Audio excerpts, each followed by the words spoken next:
It is a still night. A hush has settled across the land like a thick velvet curtain, drawn gently over the past. If you lean in closely, if you let the weight of the world slip off your shoulders, you might hear something beneath the silence. Not a voice exactly, but the faint echo of a name that was never spoken aloud. A name lost to history. A child once born to rule, now remembered only in whispers, or not at all.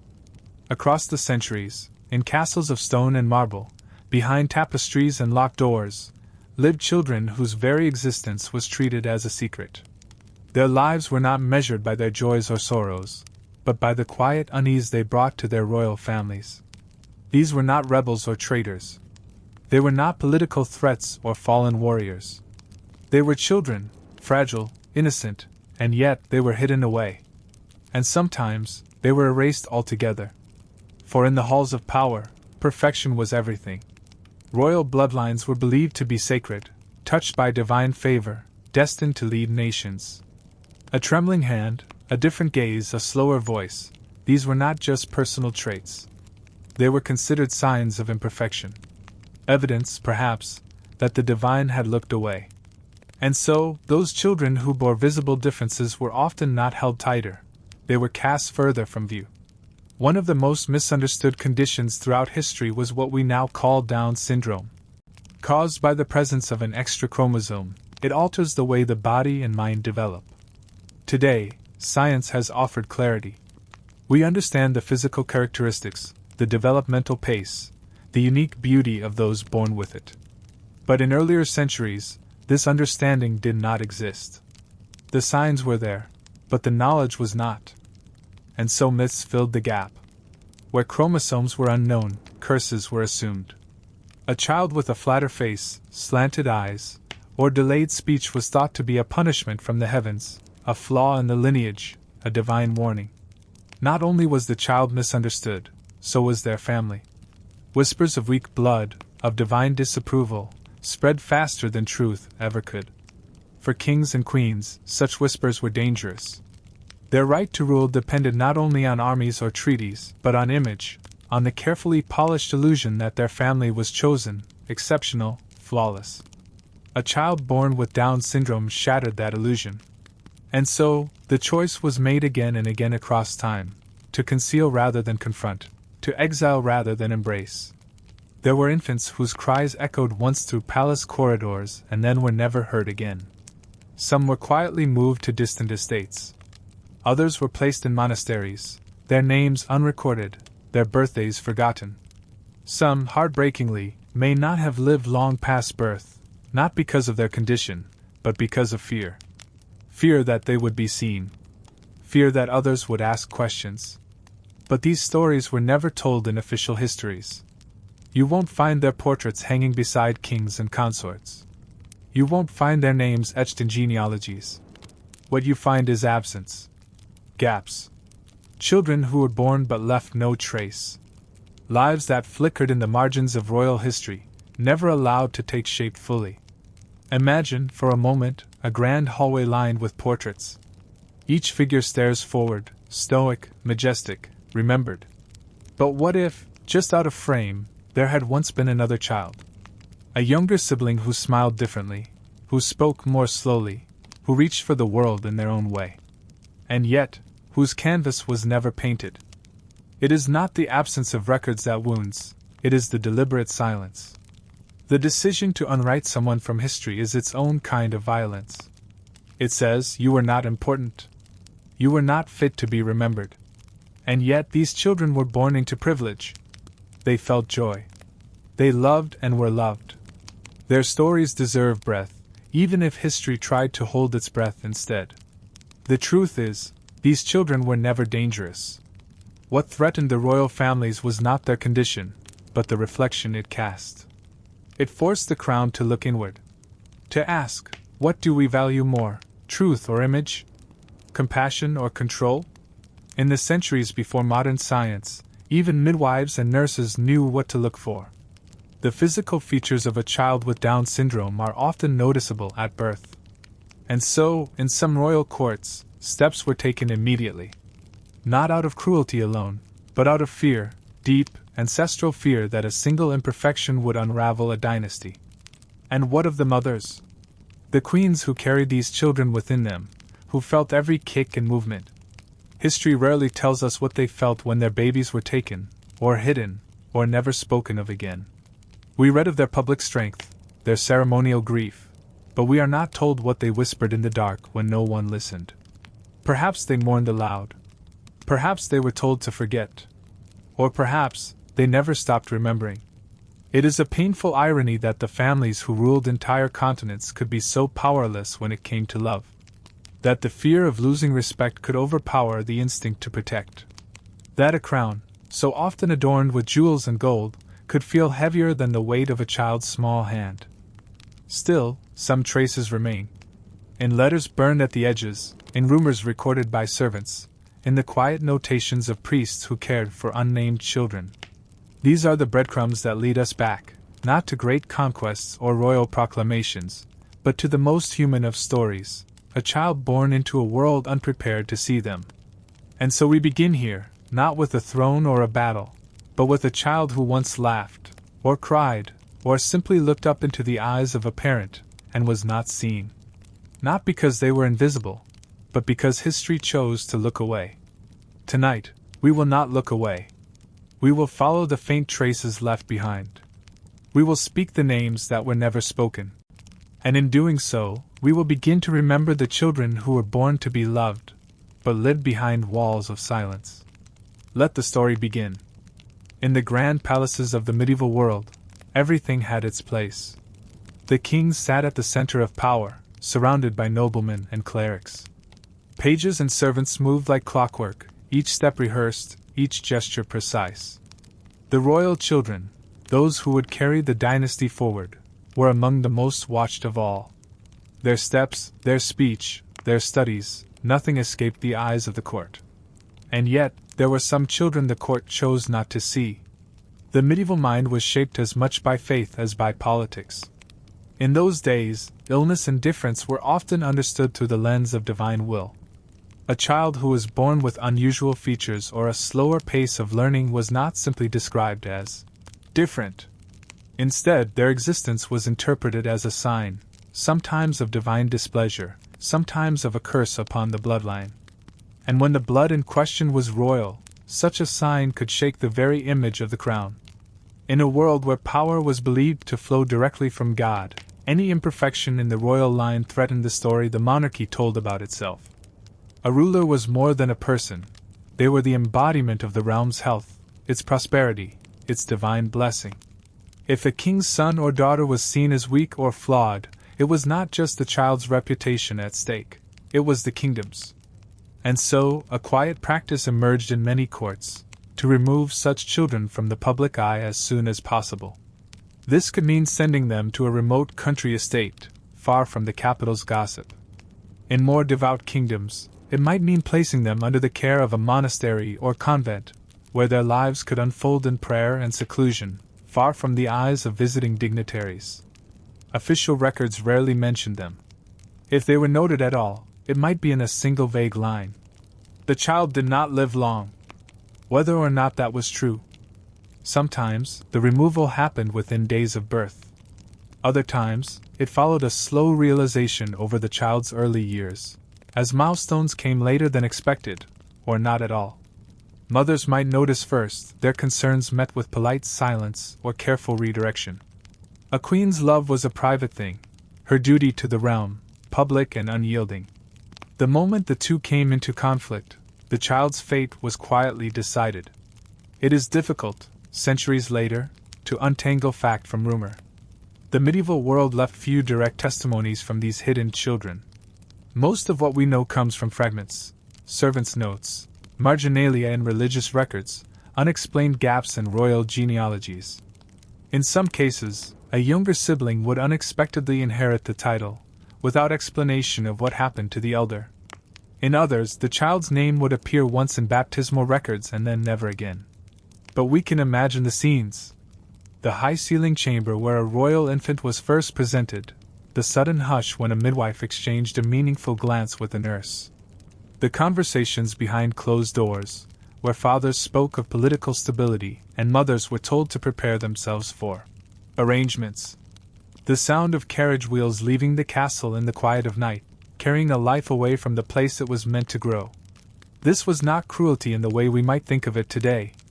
It was fear that the truth, if seen, would spread like ink through parchment, staining the royal name. Monarchies were not democracies. They could not survive without the illusion of superiority. And in an age when so much of a ruler's power rested on appearance, even a child's innocent differences were seen as cracks in the foundation. Nor was this practice confined to one land. Across Europe, from the courts of France and Spain to the smaller principalities of the Holy Roman Empire, similar patterns emerged. Chroniclers wrote endlessly about the virtues of royal heirs, their sharp minds, their grace, their beauty, but said nothing of those who did not fit the mold. The silence is its own evidence. In the rare cases where such a child remained in the royal household, their life was often tightly managed. They might be kept to certain chambers, permitted only limited contact with guests. Public appearances were rare, and when they happened, the child might be positioned quietly in the background, their role unspoken.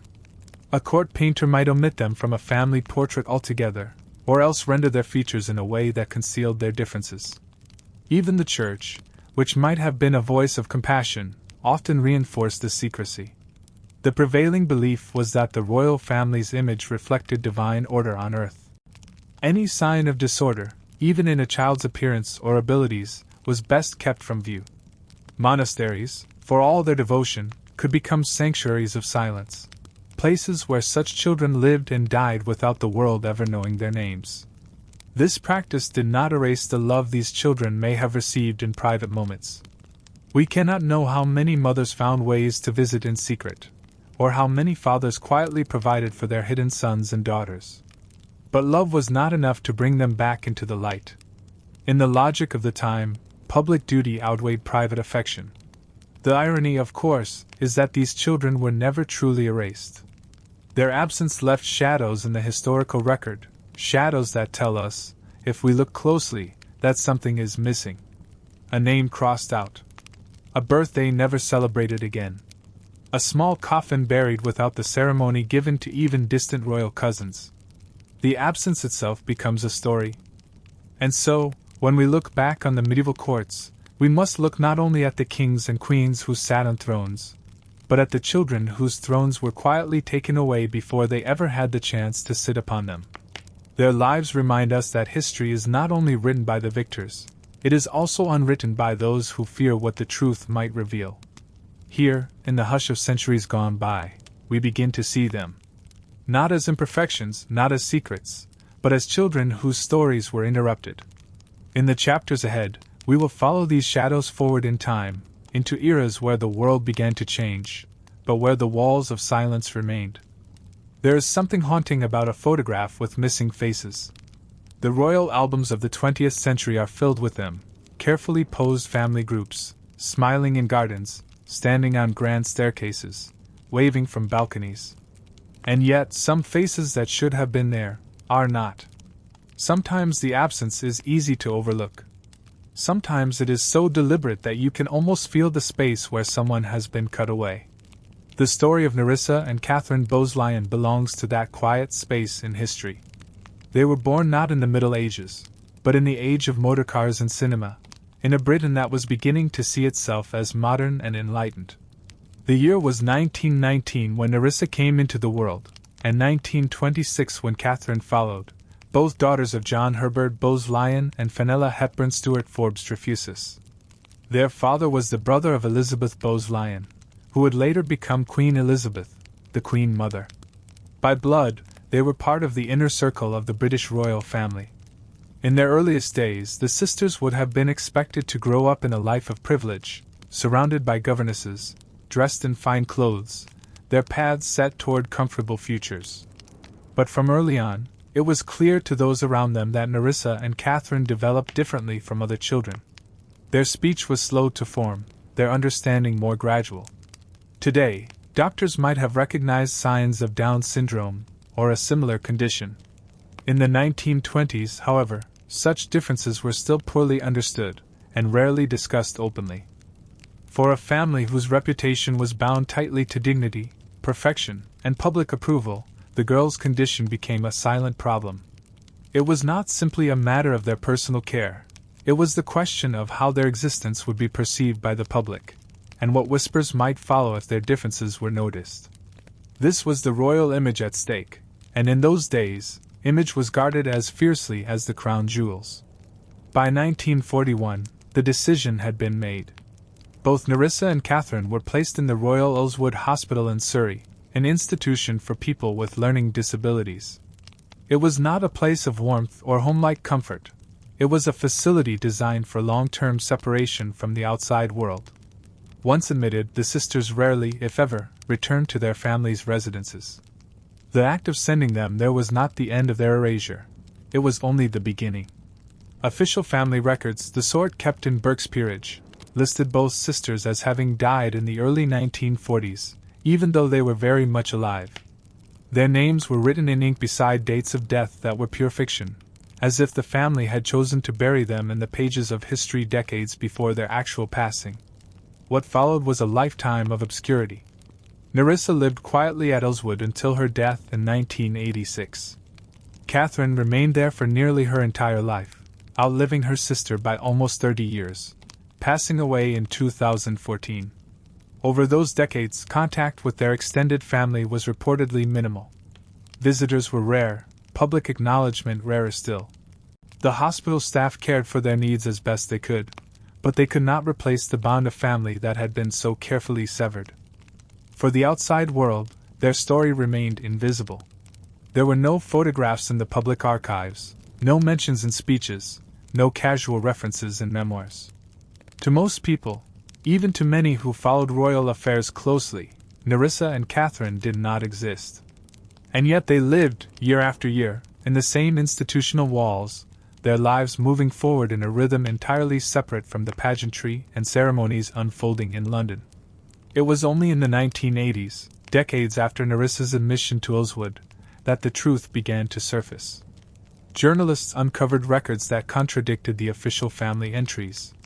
The revelation that two first cousins of the Queen had been effectively hidden from the world sparked a wave of public reaction. Some were shocked, others outraged. Many asked how such a thing could still happen in the modern age. But for all the headlines, the deeper truth was harder to address. Nerissa and Catherine's story was not simply about a decision made in the 1940s. It was about a culture that had shaped such decisions for centuries. A culture that valued the royal image above the wholeness of the family itself. The sisters' absence was not an accident. It was the result of a deliberate choice to keep the crown untarnished in the eyes of the world. The discovery of their existence did not undo the decades they spent apart from the lives they might have known. There were no late invitations to stand on palace balconies, no quiet returns to family gatherings. By the time their names were spoken again in public, their lives had been almost entirely lived. The chance to rewrite their story had passed. And yet, in remembering them now, we place them back into the family history from which they were removed. We acknowledge that their lives had value beyond the secrecy that surrounded them. We see them not as footnotes in a royal scandal, but as people whose laughter, thoughts, and presence mattered, whether the world was willing to see it or not. It is tempting to think of their case as an isolated tragedy, an odd cruelty of a particular time and place. But in truth, Nerissa and Catherine were part of a long pattern, stretching back to the medieval halls and forward into the lives of countless others whose names never made it into the official record. Their story reminds us that erasure can happen in any era, under any crown. In the next chapter, we will meet another child of royalty whose life followed a different path, a princess whose family chose not to send her away, but to keep her close, even while keeping her apart. Her story shows that love and silence could coexist in the palace halls, and that inclusion, when it happened, came with its own limits. The story of Princess Alexandrine of Prussia unfolds in quiet contrast to the hidden lives of Nerissa and Catherine Bowes-Lyon. Born in 1915 into the royal house of Hohenzollern, Alexandrine's life was shaped by a family torn between tradition and the slow currents of change. Unlike the Bowes-Lyons, Alexandrine was not sent away to a distant institution. Instead, she remained within the walls of the palace, carefully shielded from public scrutiny. But even in proximity to power, she was never allowed to become part of the royal spectacle. Her birth was met with a mixture of hope and apprehension. The early years of the 20th century were turbulent for the German monarchy. The First World War was casting long shadows across Europe, and the old order trembled under the weight of new ideas and upheaval. Within this unsettled world, Alexandrine's family clung fiercely to appearances. The weight of a crown was heavier still when carried by a lineage that needed to prove its strength to a world that was fast changing. From infancy, it was apparent that Alexandrine was different. Her physical features, subtle yet distinct, and her slower pace of learning marked her apart from her royal siblings. Though the medical term Down syndrome had not yet entered the common lexicon, the condition was recognized in clinical circles, albeit without the understanding we have today. For her family, the difference was both a private sorrow and a public dilemma. In the sprawling palace that housed the Hohenzollerns, Alexandrine lived in a delicate balance. She was kept close to her family, cared for within the grand apartments reserved for royalty, but her days were carefully structured to avoid the demands and expectations placed upon other heirs.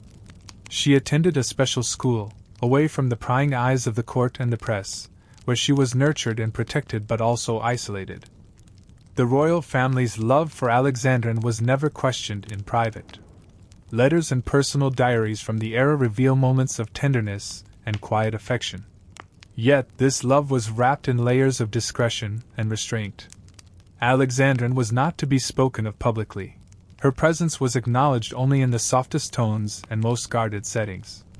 To acknowledge her openly would risk drawing attention to the very imperfection the monarchy sought to hide. Despite these constraints, Alexandrine's life was not without meaning. She experienced moments of joy, quiet walks in palace gardens, music played softly on a piano, the warmth of a hand held in reassurance. These small comforts, though distant from the public eye, were the threads that wove a fragile but genuine existence. Her exclusion from royal duties was a silent decree that echoed through every aspect of her life. While her siblings prepared for roles in governance, diplomacy, and society, Alexandrine was gently but firmly kept away from the spotlight. Portraits of the family rarely included her, and when she did appear in photographs or postcards, her image was often softened, her features shadowed or blurred to maintain the illusion of perfection. The political tides of the era further shaped Alexandrine's world. The fall of the German monarchy after World War I plunged her family into uncertainty. Titles and privileges were stripped away, yet the scars of tradition remained deeply etched. Alexandrine's protected existence continued, a quiet refuge amid the turmoil that reshaped her country. As the years passed, Alexandrine's condition remained stable, and she lived into adulthood, passing away in 1980. Her story, though less visible than those of other royals, is a testament to a life lived in the margins of privilege and expectation. She embodies the tension between love and concealment, between family devotion and the harsh demands of monarchy. Reflecting on Alexandrine's life invites us to see the quiet complexities of royal families, how power and image can coexist uneasily with humanity and vulnerability. Her existence challenges us to question the cost of perfection and the value placed on appearances over acceptance. Her story, like those of Nerissa and Catherine, is part of a broader history of children with disabilities born into worlds that were not always ready to embrace them. It is a reminder that love can be present even when voices are silenced, and that dignity can be preserved in the shadows as well as the light. In remembering Alexandrine, we acknowledge not only her personal journey but the shifting tides of society that have, slowly and unevenly, begun to open doors once firmly closed.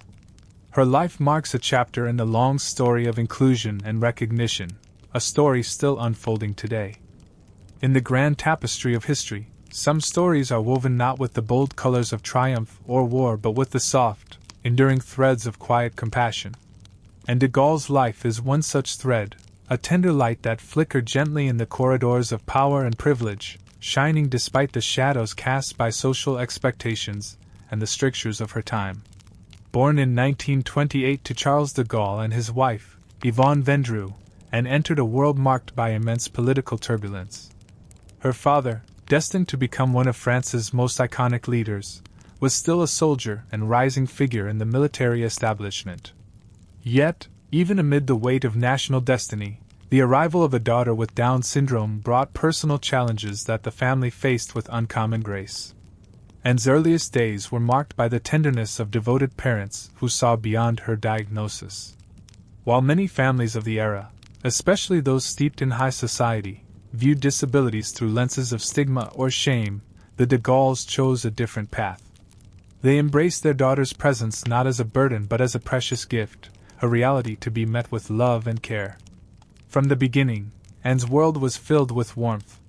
She was nurtured in the family home, surrounded by the steady support of her mother, who became her primary caregiver and advocate. Yvonne de Gaulle's quiet determination to provide a loving environment was a quiet rebellion against the norms that often consigned children like Anne to institutions or invisibility. Though Anne's physical features and developmental pace reflected her condition, she was deeply cherished. The family's decision to keep her close rather than send her away was notable in an era when such choices were far from the norm. It was a choice that echoed profound compassion, even as the wider society remained less understanding. In public life, however, Anne's existence was largely a secret. The de Gaulles did not openly discuss her condition, and she rarely appeared at official events or in photographs. This silence was both a shield and a reflection of the social pressures that dictated discretion. To speak openly about a child with Down syndrome risked inviting scrutiny and judgment, especially for a family whose public image was tied so tightly to national leadership and strength.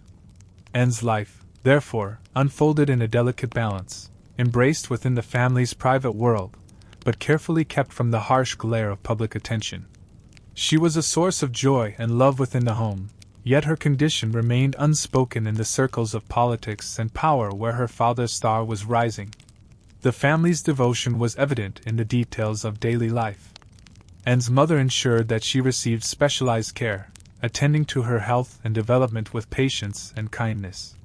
Though medical science at the time offered limited understanding or treatment options, the de Gaulles sought the best for their daughter within the means available. Tragically, Anne's life was cut short at the age of 20, when she succumbed to pneumonia.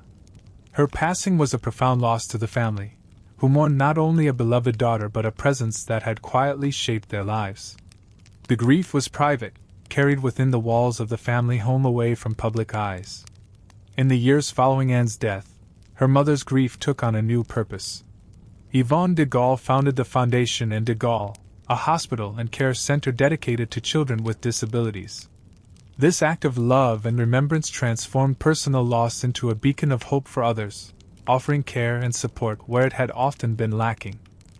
Anne's story stands as a rare and powerful example of inclusion and compassion in a time when such attitudes were far from widespread. It reveals the complexities faced by families balancing love, societal expectations, and the demands of public life.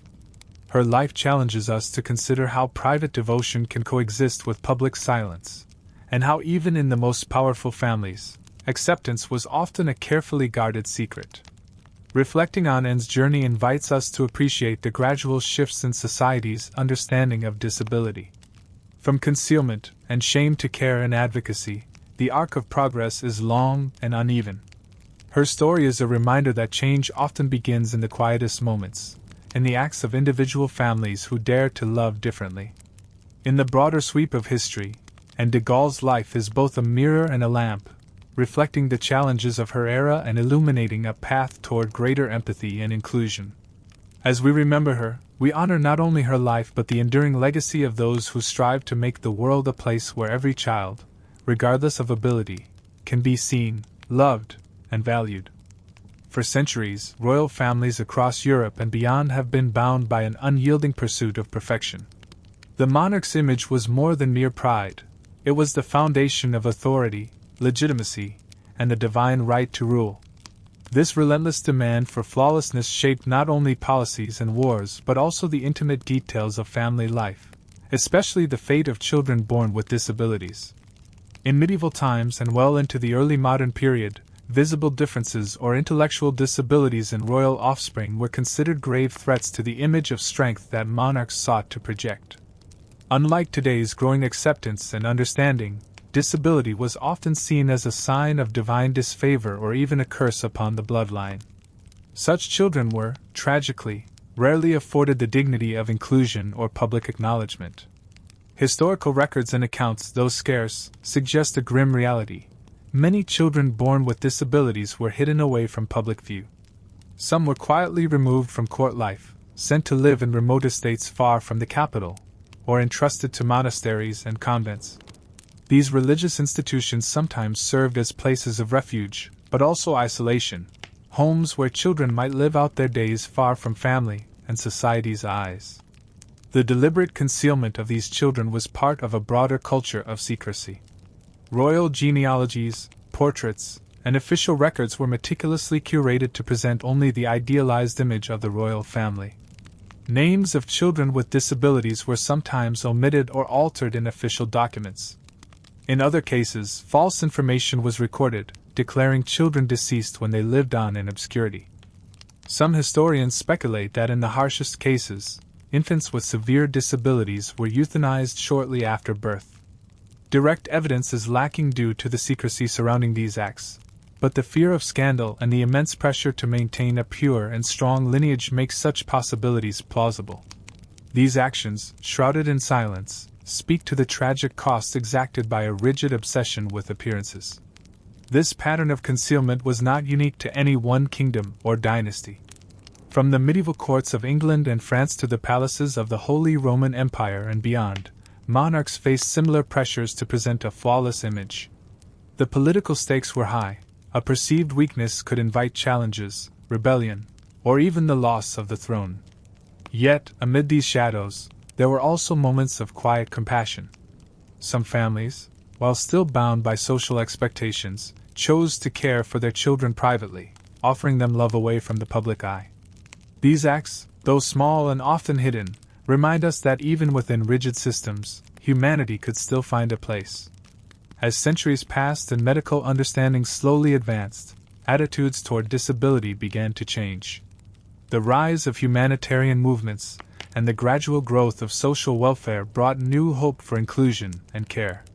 Still, royal families often clung to older conventions longer than society at large, wary of revealing any hint of imperfection. The stories of Nerissa and Catherine Bosleyan, Princess Alexandrine of Prussia, and Anne de Gaulle are just glimpses into this larger history of concealment and struggle. They remind us that behind the grandeur of crowns and palaces, real lives unfolded, lives marked by love, loss, isolation, and resilience.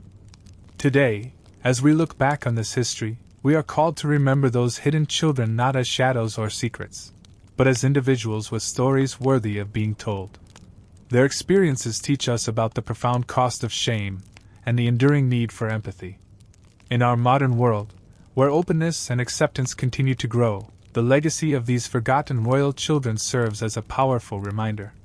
It challenges us to build societies where every person, regardless of ability, is valued openly and without fear. By honoring their memory, we not only reclaim lost histories but also affirm a vision of humanity that embraces all its diverse and beautiful forms. The world behind palace walls is one of grandeur, ceremony, and carefully crafted appearances. Yet beneath the shimmering tapestries and polished marble floors lies a reality often shrouded in silence. One where royal children born with disabilities faced a life shaped as much by what was hidden as by what was shown. These young lives were marked by the crushing weight of expectations, the unyielding demand for perfection, and the delicate balance between love and secrecy. From the moment of their birth, royal children carried the hopes and fears of entire nations. Their health and abilities were scrutinized not only for family pride but as reflections of the strength and legitimacy of a dynasty. In times when monarchs were believed to hold divine right, the presence of a child who did not fit the ideal was often seen as a potential weakness, a crack in the flawless facade that legitimized rule. The pressure to conform to an impossible standard left little room for difference. Those born with visible disabilities or intellectual challenges were often perceived not as individuals with unique worth, but as liabilities to be managed discreetly. Their futures were not their own but were shaped by the desire to protect the royal image at any cost. Historical accounts suggest a variety of fates for such children. Some were raised quietly within palace confines, shielded from public view and shielded even from extended family. Others were sent away to distant estates or religious institutions, places where their lives could be lived in relative isolation, away from the prying eyes of courtiers and subjects. These decisions, while often portrayed as necessary measures, came with profound emotional costs. The children endured loneliness and invisibility, while families wrestled with the guilt and pain of balancing love against duty. The public denial of their existence created a chasm between private affection and public persona. In many royal households, official records were carefully curated to omit or obscure the presence of disabled children. Births might be noted but deaths recorded prematurely or inaccurately, effectively erasing these young lives from the historical narrative. Portraits and family trees were edited to maintain a seamless lineage of vigor and strength. Yet even within this culture of concealment, there were moments of tenderness and humanity. Some parents and siblings showed deep care and affection, finding ways to nurture and cherish their children despite societal pressures. Letters and memoirs reveal glimpses of private devotion, quiet acts of love that resisted the cold demands of appearance. The psychological impact of living a hidden life was immense. Children grew up with an acute awareness of their difference, often internalizing the message that they were less worthy or less visible. Their potential was limited not by ability but by the walls erected around them by fear and shame. As time progressed, the slowly changing tides of society began to challenge these old conventions. The rise of medical science and social reform movements introduced new understandings of disability, emphasizing care and inclusion rather than isolation. Yet royal families, steeped in centuries of tradition, were often slow to embrace these changes, clinging to the security of old appearances. The stories of royal children with disabilities serve as poignant reminders of this struggle between progress and prejudice. They illuminate the human costs of maintaining images at the expense of individuals, showing us how easily dignity can be denied in the name of reputation. Today, we recognize the importance of acknowledging and honoring these hidden lives.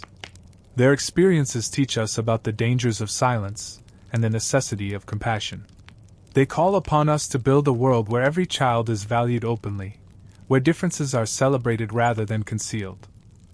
Reflecting on these histories, we see the broader challenges faced by families balancing love and duty under the unrelenting gaze of society. We are reminded that behind every crown is a human story, full of complexities and contradictions, joys and sorrows. The journey toward inclusion is ongoing, and the legacy of these royal children is a powerful testament to resilience. Their lives, once erased or whispered about, now demand to be seen and remembered with respect. By telling their stories, we reclaim a part of history too long hidden, bringing to light the quiet struggles that shaped not only families but entire eras. We honor those who lived in shadow, acknowledging their humanity and affirming their place in the tapestry of the past. In doing so, we not only pay tribute to those who came before but also inspire a future where no child is forced into silence, where love and acceptance shine brighter than fear and judgment.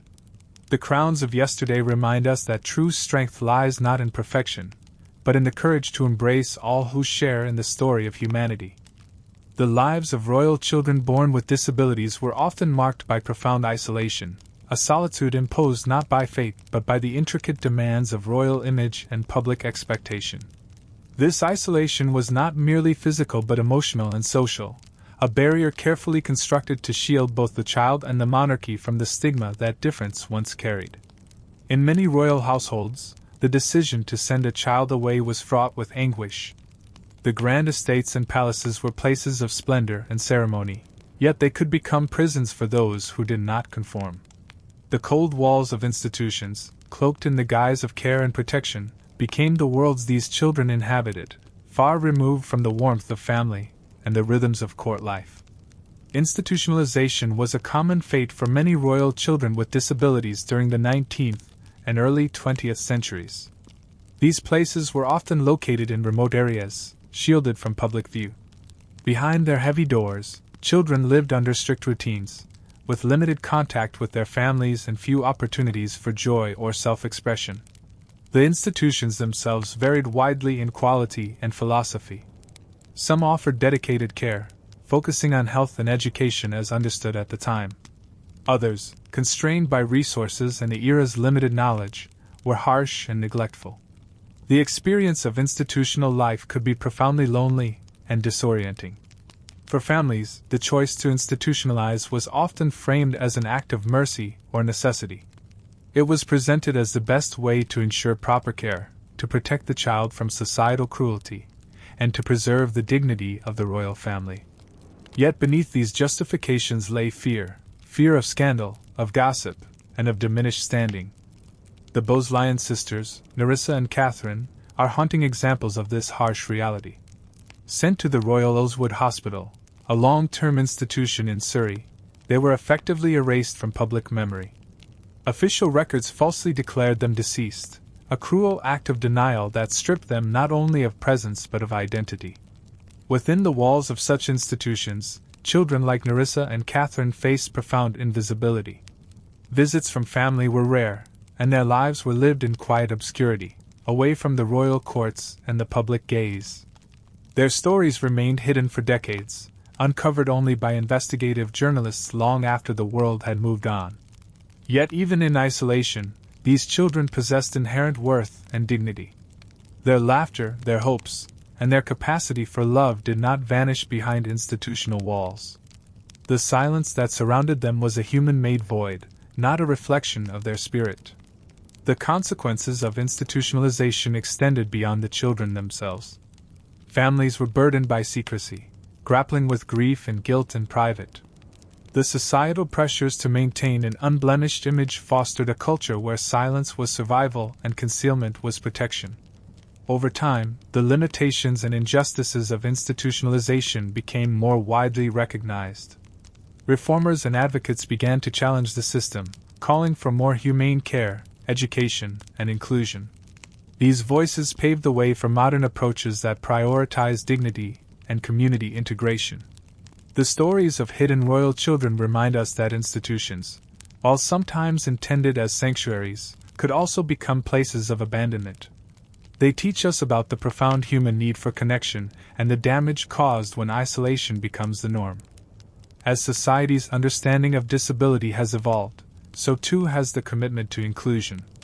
The legacy of institutionalization serves as a cautionary tale, a reminder of the costs when fear eclipses compassion.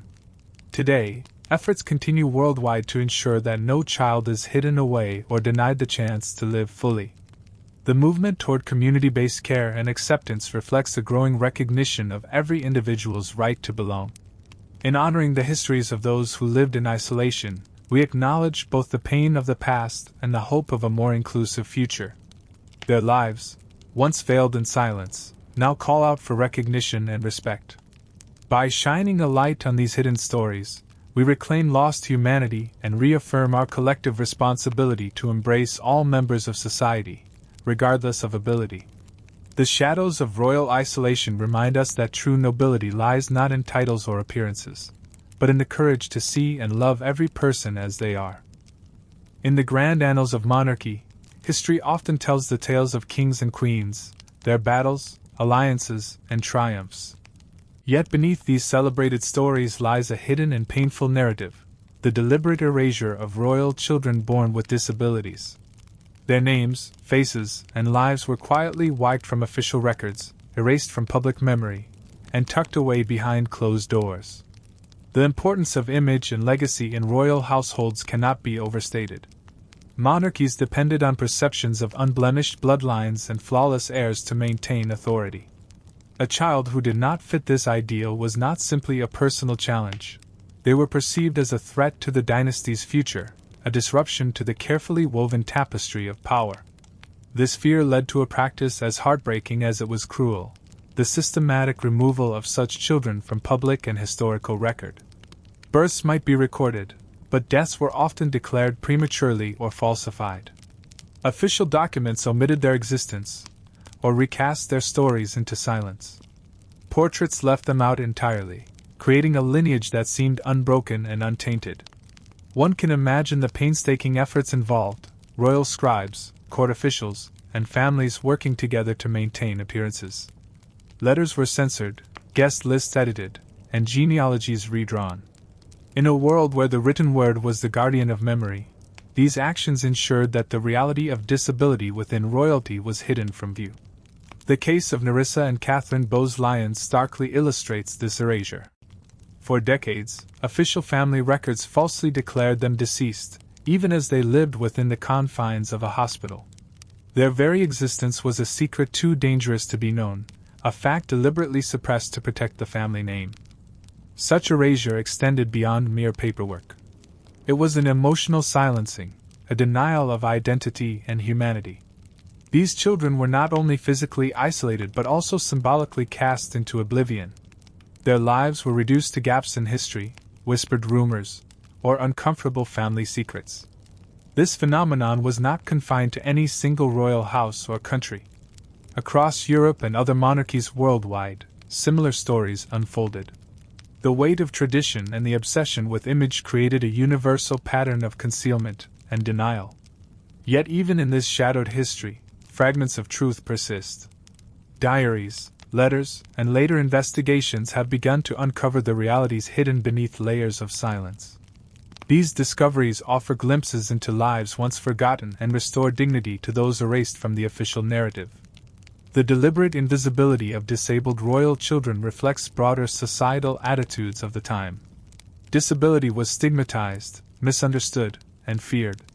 To admit that a royal bloodline included a child who was different was seen as jeopardizing the very foundation of monarchy. This erasure also raises profound ethical questions about power, identity, and memory. What does it mean to be forgotten by history? How do families reconcile love with secrecy? And what responsibility do we bear today to acknowledge and remember those whose stories were lost? In the modern era, efforts to reclaim these histories have grown. Historians, activists, and families work together to piece together lives once erased, to tell stories that honor the full humanity of these children. Remembering them challenges the sanitized narratives of royal grandeur and invites us to confront uncomfortable truths. It reminds us that behind every throne are real people, with real struggles, hopes, and sorrows. As we bring these hidden histories to light, we affirm the value of every human life, regardless of ability or status. Their stories enrich our understanding of the past and inspire a more inclusive future. In honoring those who were erased, we resist the forces of forgetting and invisibility. We reclaim a fuller, more honest history, one that embraces complexity, compassion, and truth. The silence that once surrounded these children is broken now by voices determined to be heard, stories determined to be told, and lives determined to be remembered. History, with all its grandeur and drama, often overlooks the quiet lives lived in shadows, especially those of royal children born with disabilities. Their stories, once hidden and silenced, now emerge as powerful testimonies to resilience, love, and the slow but steady march toward acceptance. The legacy of silence surrounding these children has shaped not only their personal histories, but the broader societal attitudes toward disability that linger even today. For centuries, disability was framed within a narrative of shame, fear, and otherness. The belief that physical or intellectual difference reflected moral weakness or divine punishment permeated cultures around the world. In royal circles, where image was currency and perfection a requirement, this stigma was magnified. The imperative to project strength often came at the cost of truth and compassion. The silence imposed on royal children with disabilities was both a symptom and a cause of broader exclusion.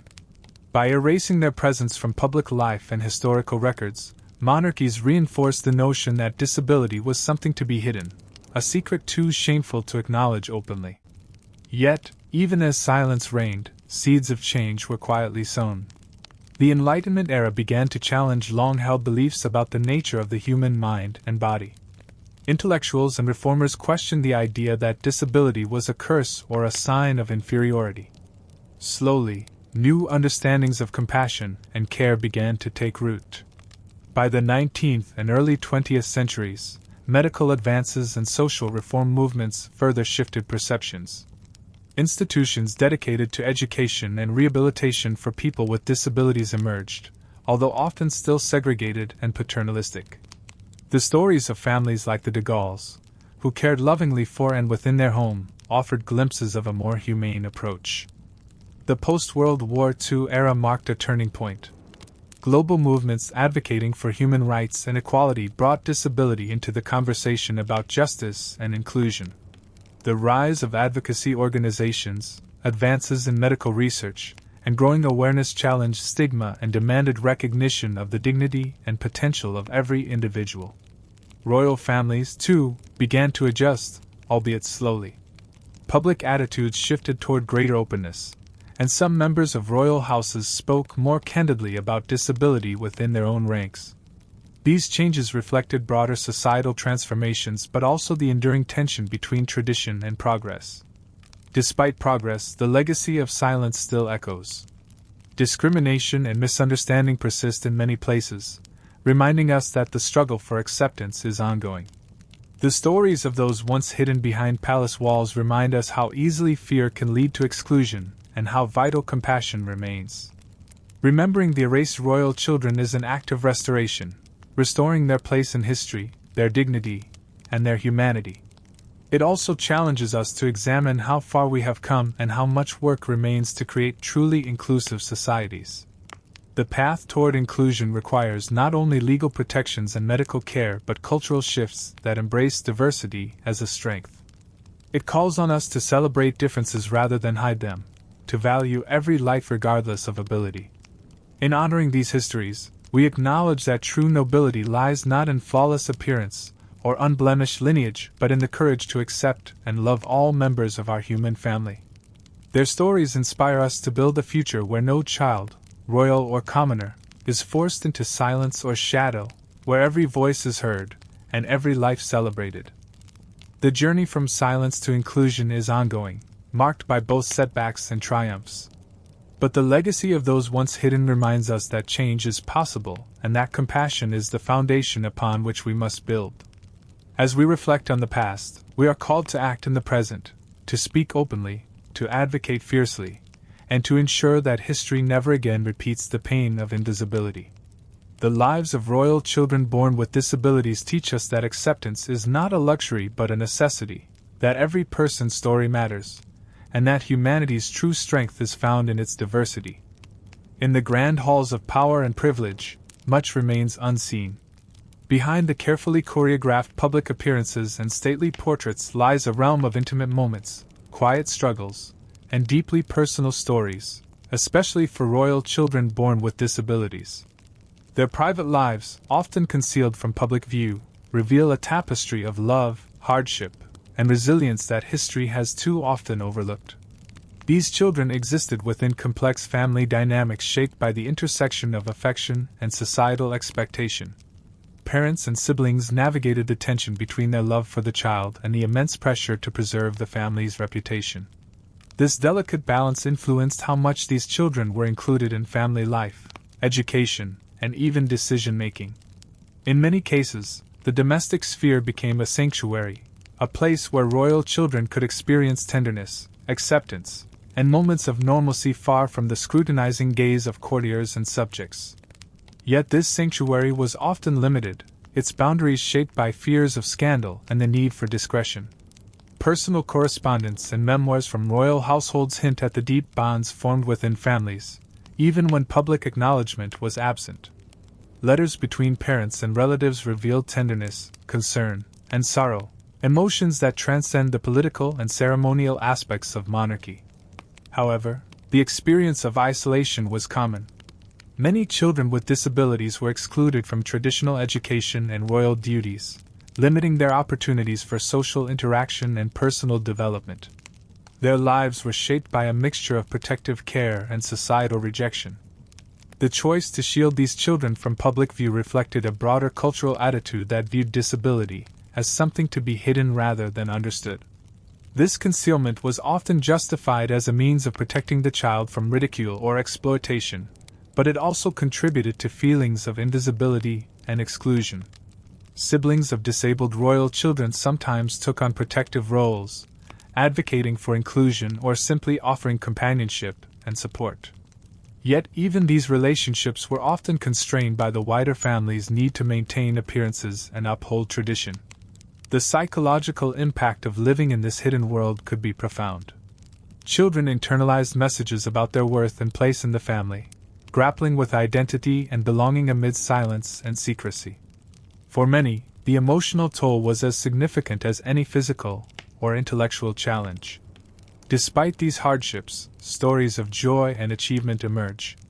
Some royal children with disabilities found ways to express themselves through art, music, or close relationships with family members. These moments of light highlight the humanity that persisted beneath layers of concealment. The narratives of private lives challenge the simplistic portrayals of royal children as merely symbols or burdens. They reveal individuals with dreams, feelings, and complexities, deserving of recognition beyond their public or hidden statuses. As historians uncover these intimate stories, they enrich our understanding of the past and invite empathy for the personal realities behind royal history. These revelations remind us that the most powerful lives are often lived in the quiet spaces away from public acclaim. Understanding the private lives of these children also sheds light on the evolving attitudes toward disability.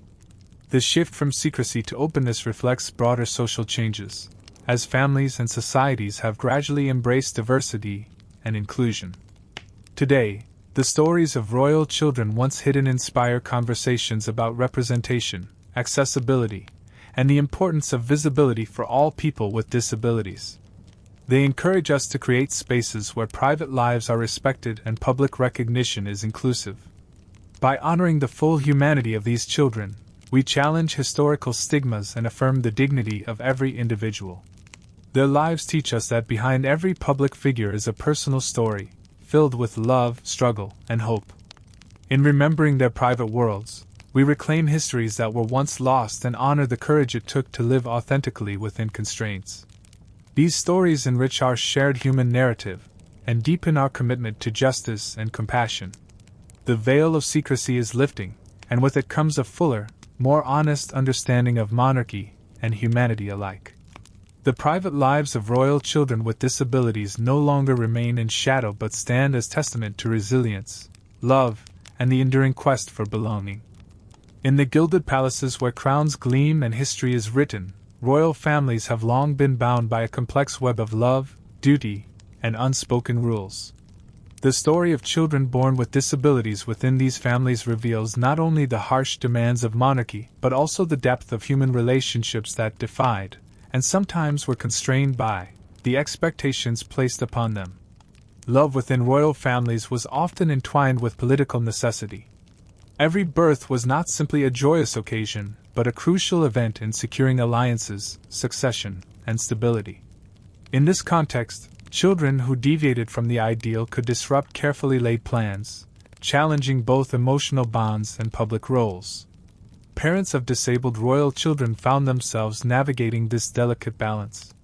Many experienced profound affection and dedication, striving to protect and nurture their children despite societal pressures to conceal or ignore their existence. Letters and diaries occasionally reveal heartfelt expressions of love that contrast starkly with the cold formalities of court life. At the same time, these parents were often forced to make agonizing choices. The desire to provide the best care for their child was complicated by fears of scandal and the imperative to maintain appearances. Decisions to place children in institutions, to limit their public involvement, or to omit them from official records were frequently made in the shadow of these conflicting demands. Siblings played an essential, though sometimes complicated, role in these family dynamics. Brothers and sisters could be sources of companionship and advocacy, providing emotional support and acting as intermediaries between the child and the wider family or court. Yet even these relationships were shaped by the pressures of royal duty and discretion. The tension between private affection and public duty created emotional complexities that resonated throughout the family.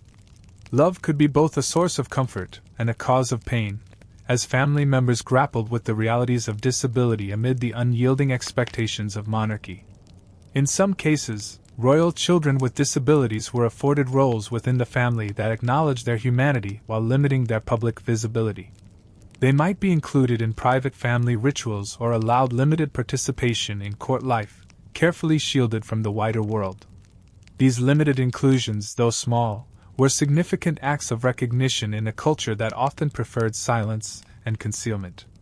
They underscored the possibility of compassion within systems structured by power and hierarchy. The broader royal court also played a role in shaping these experiences. Courtiers and advisors often influenced how families managed disability, balancing the need for discretion with personal loyalties and the political stakes of reputation. The pressures of duty sometimes led to tragic consequences. The burden of expectation could weigh heavily on all family members, creating isolation and emotional strain. Yet, within these challenges, acts of quiet resilience and love emerged. Over time, societal attitudes toward disability began to shift, slowly altering the possibilities for inclusion and acceptance within royal families. The gradual dismantling of stigma opened space for more open expressions of affection and acknowledgement. Today, the stories of love and duty within royal families provide a nuanced understanding of history. They reveal that beneath the rigid structures of monarchy lay deeply human relationships, fraught with complexity but grounded in connection. These narratives challenge simplistic assumptions about royal families as cold or distant.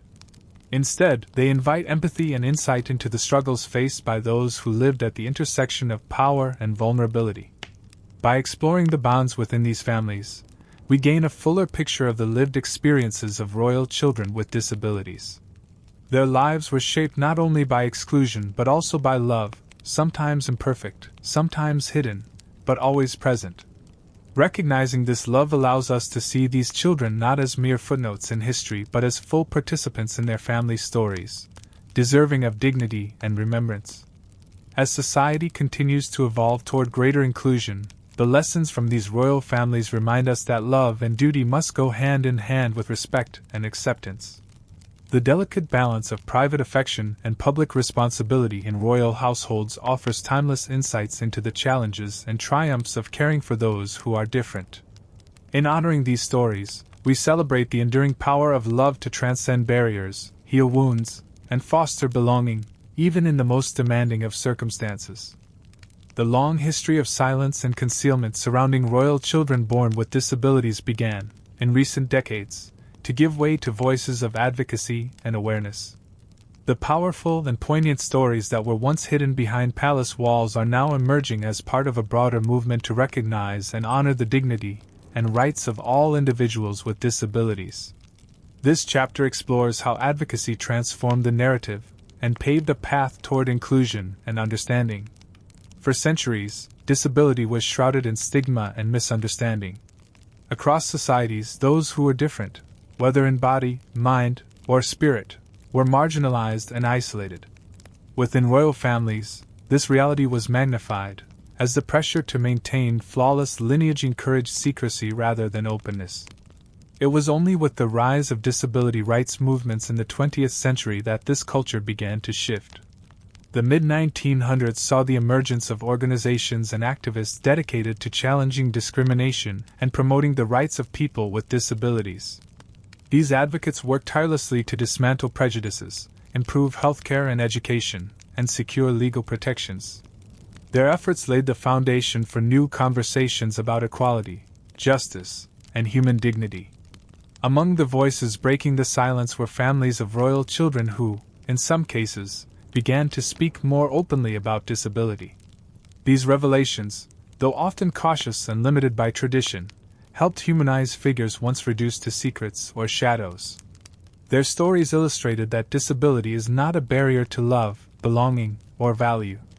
Advocacy also highlighted the importance of visibility.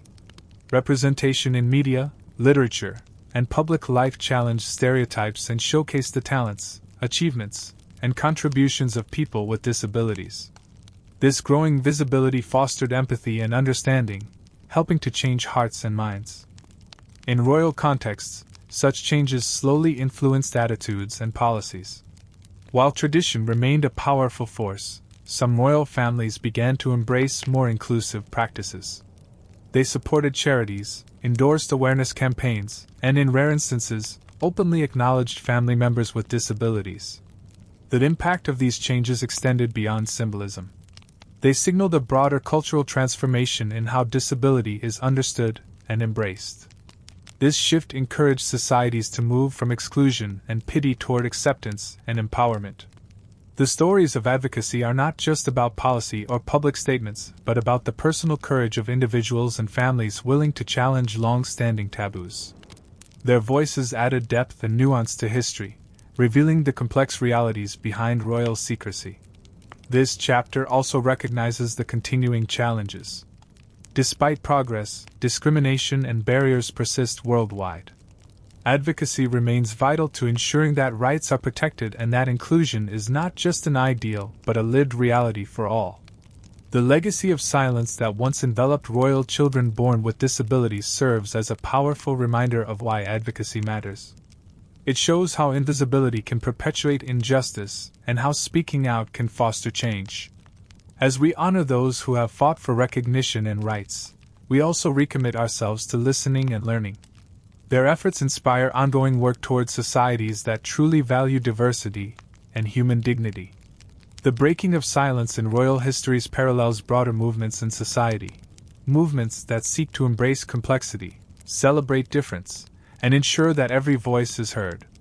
In telling these stories, we reclaim histories once lost and affirm that the truth of lived experience is more powerful than any imposed narrative of shame or secrecy.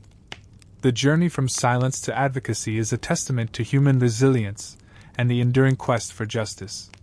It challenges us to continue pushing boundaries and opening doors for future generations. By embracing advocacy and awareness, we honor the courage of those who lived in the shadows and celebrate a future where no child need ever be hidden away. The journey of royal children born with disabilities, once marked by silence and concealment, now reflects a broader transformation toward acceptance and inclusion that echoes through modern society.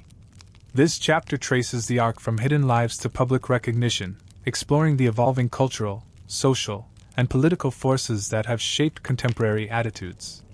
In earlier centuries, disability was often framed as a secret to be buried, a stain on lineage, or a divine punishment.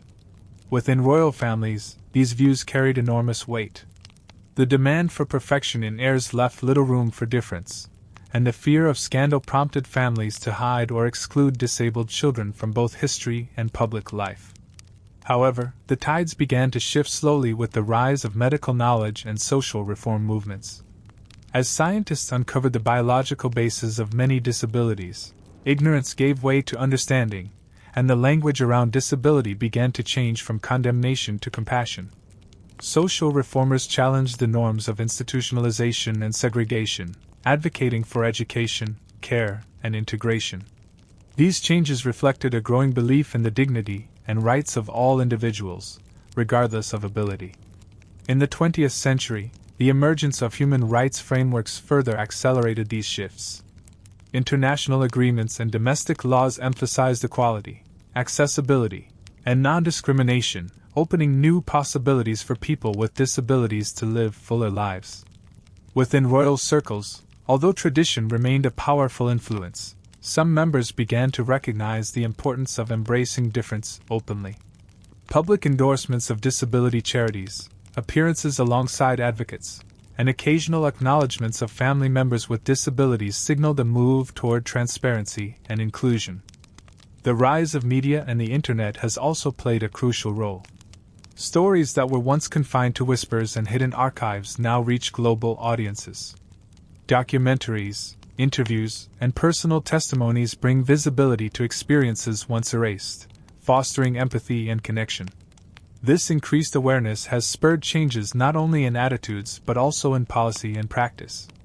Schools, workplaces, and communities have become more inclusive, providing opportunities and support tailored to diverse needs.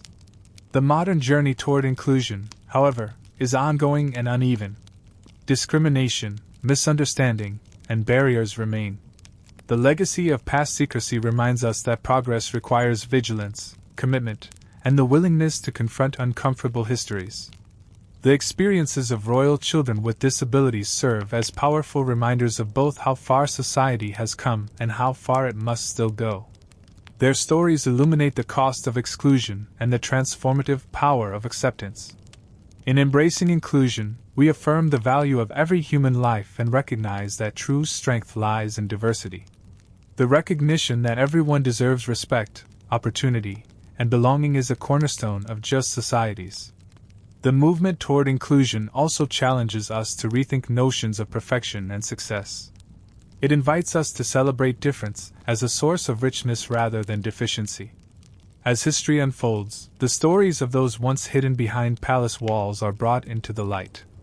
These narratives enrich our understanding of monarchy and humanity alike.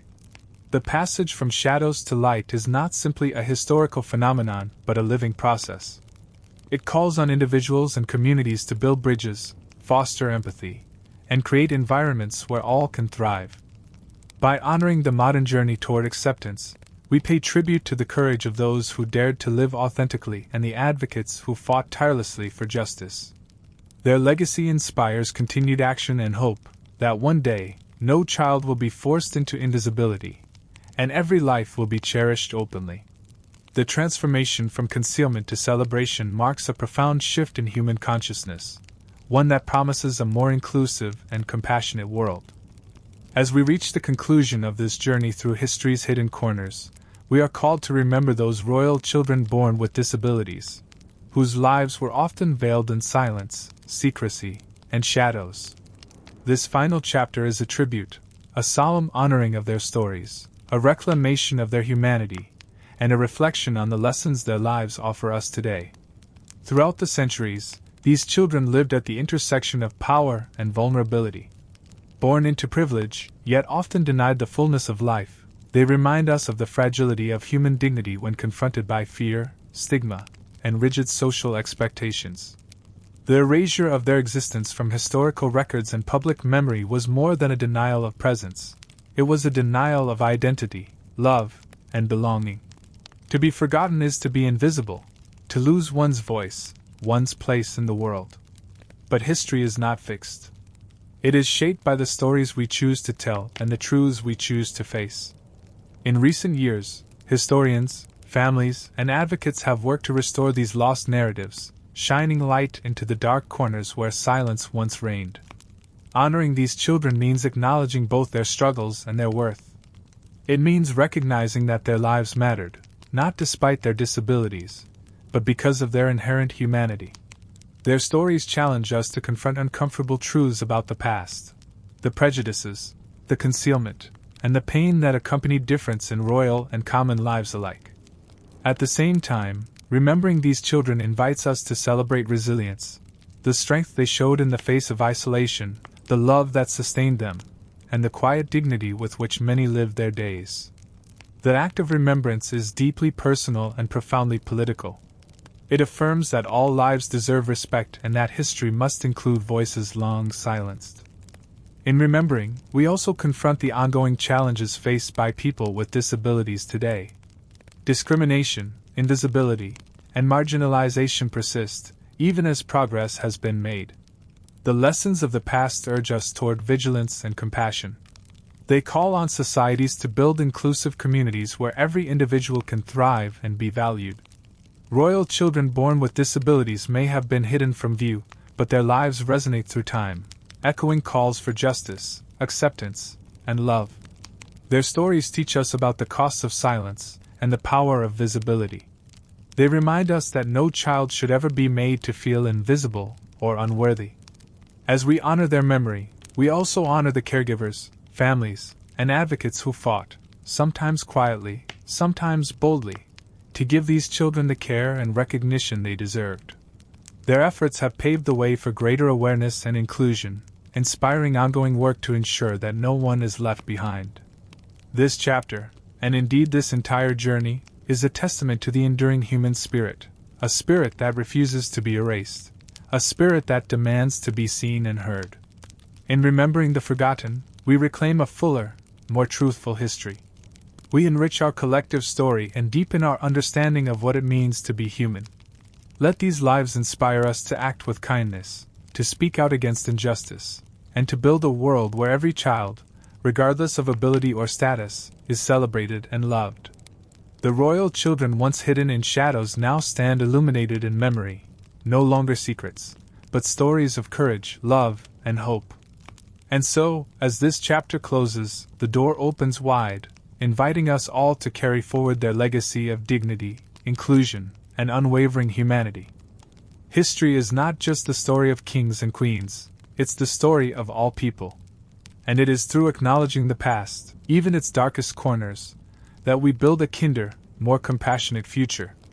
If this story moved you, please consider subscribing and sharing to help bring light to forgotten histories and voices that deserve to be heard.